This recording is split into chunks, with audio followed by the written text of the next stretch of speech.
The UAE has officially announced Eid al-Fitr. Eid is expected to begin on Thursday, March 19th or March 20th across the country, depending on the moon sighting. Authorities clarified that if the holy month of Ramadan lasts 30 days. दोस्तों, खुशखबरी वाला update सुनाने से पहले आप भी अगर मेरे वीडियो में अपना नाम सुनना चाहते हो तो आप किस जगह से वीडियो देख रहे हो, आप अजमान से हो, रासल खेमा, फुजेरा से, अबू धाबी से, उमल खुइन से, शारजा से, कहीं से भी देख रहे हो तो आप अपना उस जगह का नाम लिखें और आप अपना नाम लिखें। मैं अपने वीडियो में जो कल वीडियो अपलोड करूंगा उसमें आपका नाम बताऊंगा, क्योंकि बहुत सारे मेरे सब्सक्राइबर भाई बोलते हैं कि आप कमेंट का जवाब नहीं देते हो, तो मैं अपना वीडियो में जस्ट आपका नाम ही बोल दूंगा ताकि आपको कुछ ना कुछ खुशी मिले। आप अगर इंडिया से भी वीडियो देख रहे हो आप भी बेधड़क मुझे कमेंट कर सकते हो, लेकिन नाम और किस जगह से वीडियो देख रहे हो वो ज़रूर बताना। लंबी चौड़ी अगर आप सवाल करोगे तो मैं जवाब नहीं दे सकता हूं, क्योंकि इतनी छोटी वीडियो में जवाब देना पॉसिबल नहीं है। जब मैं लाइव आऊँगा उस टाइम मैं आपको ज़रूर रिप्लाई करूँगा। तो बहुत सारे लोग मुझे कमेंट किए थे, कल के वीडियो में भी बहुत सारे लोग कमेंट किए थे, लेकिन लोग इतना सवाल ही पूछे कि मैं उनका जवाब नहीं दे पा रहा हूँ। तो जो लोग मुझे कल अगर कमेंट किए थे तो मैं उनका जवाब दूंगा, लेकिन लाइव आऊँगा तब।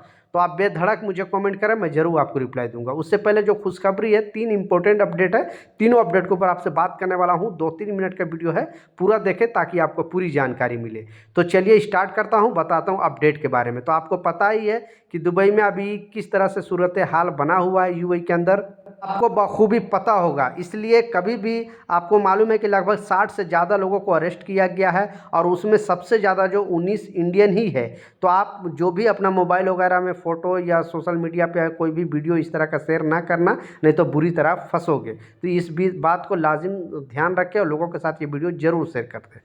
उससे पहले जो अपडेट है, जो खबर है, जैसा आपको मालूम है कि यूएई गवर्नमेंट ने बीच बीच में नया अपडेट जारी करते रहता है। तो फिर से जितने भी यूएई के अंदर कंपनी हैं, छोटी सी छोटी कंपनी, बड़ी से बड़ी कंपनी, सारे कंपनी को यूएई गवर्नमेंट ने लास्ट वार्निंग दे दी है और क्लियरली बताया है। क्योंकि आपको मालूम है कि दुनिया के किसी भी कंट्री में अगर कोई कंपनी चलाता है तो उसको टैक्स देना पड़ता है, लेकिन यूएई ऐसे वाहिद मुल्क है जहां पे इनकम टैक्स ही नहीं है, कोई इनकम टैक्स देने की ज़रूरत नहीं है। अगर आप इंडिया में 1 करोड़ रुपये अगर कमाते हो एग्जाम्पल के तौर पे, तो लगभग आपको 25 लाख रुपए तो टैक्स में चला जाएगा। लेकिन यूएई में अगर 1 करोड़ अगर आप कमाते हो तो सारे 1 करोड़ का 1 करोड़ आपके हैं, यानी वहाँ पे एकदम जीरो टैक्स है। इसलिए जितने भी लोग हैं, बड़े बड़े लोग हैं, वो दुबई में बसना चाहते हैं, दुबई में रहना चाहते हैं।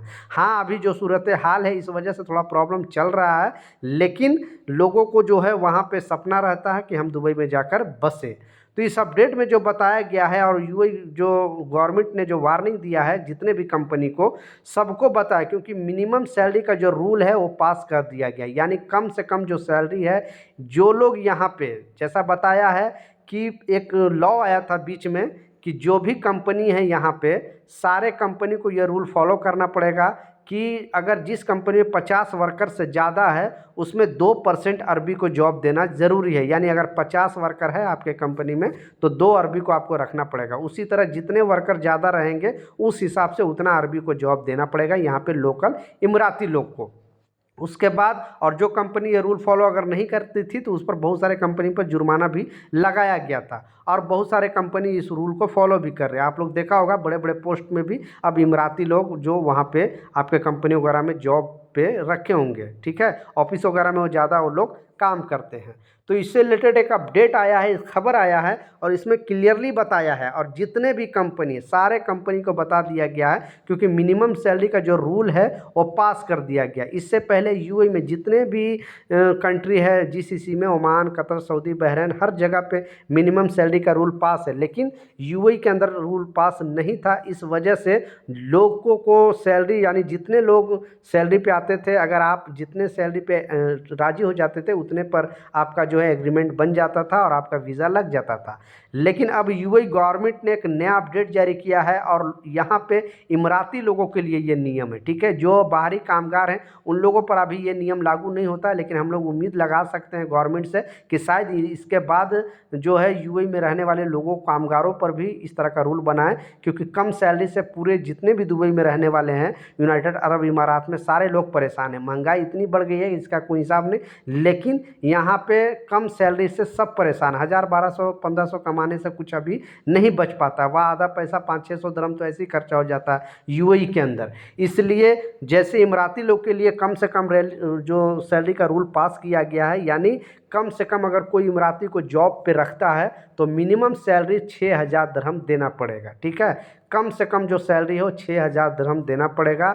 उससे ज़्यादा जितना भी दे दो, लेकिन इससे अगर कम कोई कंपनी देता है कोई इमराती को तो उस पर भारी जुर्माना लगाया जा सकता है। लेकिन बाहरी कामगारों के लिए इस तरह का रूल नहीं है, मिनिमम सैलरी का अभी तक रूल पास नहीं है। लेकिन हम लोग अंदाज़ा लगा रहे हैं कि उम्मीद करते हैं, क्योंकि कम से कम जो बाहरी कामगार की सैलरी जो होनी चाहिए 2000 दिरहम होनी चाहिए। अगर 2000 दिरहम सैलरी रहेगा तभी कुछ पैसे यहाँ पे बचा सकता है, नहीं तो रियलिटी आपको पता है। इसलिए इस वीडियो को ज़्यादा से ज़्यादा शेयर करें ताकि गवर्नमेंट तक भी इस तरह का अपडेट पहुँचे और उनको भी जानकारी मिले कि हाँ, यहाँ पे कम सैलरी से लोग लाजिम परेशान, और कम से कम 2000 अगर दिरहम सैलरी है तो खा पी के 40-45-50 हज़ार रुपये वो बचा लेंगे। तो उनको घर में, क्योंकि इंडिया में भी महंगाई है, यूएई में भी महंगाई है, हर जगह पे महंगाई है, तो इतना सैलरी जो कम मिलती है वो इनफ नहीं है। मेरी बात से अगर सहमत होगा तो इस वीडियो को हर सोशल मीडिया पे शेयर करना ताकि गवर्नमेंट तक ये आवाज़ पहुँचे। हम लोग एक सोशल मीडिया ही एक सहारा है जो हम लोग अपने आवाज़ को गवर्नमेंट तक पहुंचा सके कि जो लेबर की कम से कम सैलरी है 2000 दिरहम होनी चाहिए। तो आप क्या चाहते हो नीचे कमेंट सेक्शन में ज़रूर बताएं। लास्ट जो छुट्टी से रिलेटेड अपडेट है, आपने देखा है कल से, यानी ये जुमरात से, आज से ही छुट्टी स्टार्ट हो गया है। और जो लोग प्राइवेट सेक्टर में काम करते हैं उनको 3 दिन की छुट्टी मिलेगी, और जो पब्लिक सेक्टर में यानी गवर्नमेंट सेक्टर में काम करते हैं उनको 4 दिन की छुट्टी मिलेगी। तो सबसे पहले सभी भाइयों को ईद मुबारक। जो लोग यूएई में रहते हैं और छुट्टी का अच्छा एंजॉय कीजिए, तो उन लोगों के लिए बड़ी खुशखबरी, यूएई गवर्नमेंट ने छुट्टी का ऐलान कर दिया है। लेकिन सुरक्षा को पालन करना है, जो भी वहाँ की गवर्नमेंट आपको रूल फॉलो करने के लिए बोलेगी उस रूल को ज़रूर फॉलो करें और गवर्नमेंट को ज़रूर सपोर्ट करें ऐसे सिचुएशन में। तो ये कुछ अपडेट था, कुछ जानकारी था, मैं सोचा आप लोगों के साथ शेयर करूँ। मिलता हूँ नए अपडेट के साथ, नई जानकारी के साथ। जब तक जय हिंद।